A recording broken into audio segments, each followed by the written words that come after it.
Fists up all around the room, all around the room. 3, 2, 1. Raise it! OG. Oh, what? OG. Oh, yeah.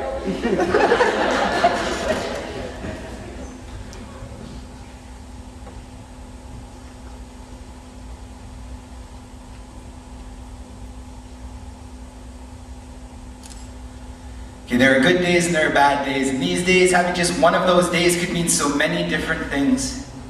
And today, this voice is like a liquid that drips with opinions that spark like gasoline. It forms like the puddles whose ripples reflect the faces of anyone standing over them, but sometimes I speak like a dog marking its territory. Or I'm just hinting at the beginning of a never-ending story, because in these lives we all want a little glory. We all want to save somebody else's life, but for me it's like I can't even see to save myself. And every time I speak, I spit, and I get carried away with the details to the point where the point gets lost like money to the cost of the things I don't even need.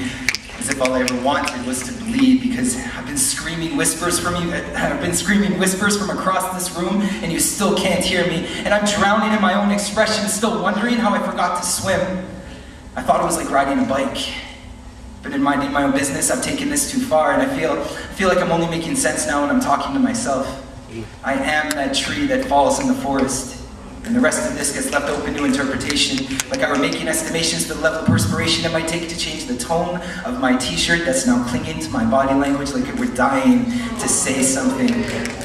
We are no different than the liquid we sweat. We take the path of least resistance across our own bodies, but it's like now we're just pointing out where we've all gone wrong. And for some reason that lands us right between pointing the finger and giving the finger, and only hatred seems to linger when love is what keeps us away.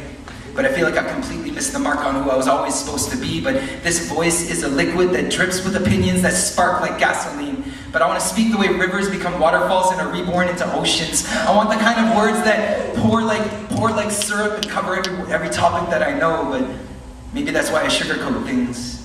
So rather than finding the right words, I think I might find something to say, because there are times, I swear to God, where I feel so old, it's like every time I blink, days go by, and these eyes have already started giving me away. They're squinting just to see a little better, where it's like this life just wants to hurt us and constantly remind us that we're organic, and after all the things that can naturally go wrong with these, look at us. We come up with so many more ideas. So this has got me thinking, if I'm lucky enough, I might live long enough to one day carry my lunch back home with me in a catheter bag, because I have to ask, why are we born to live if more often than not the way we live dictates the way we die? And now I'm starting to shy away from these days. It's like if I could put my life into some kind of snow globe bubble, then I might stretch this thing out for as long as thin that I barely even notice it. But this life I live, this life is liquid, and it drips with opinions that spark like gasoline.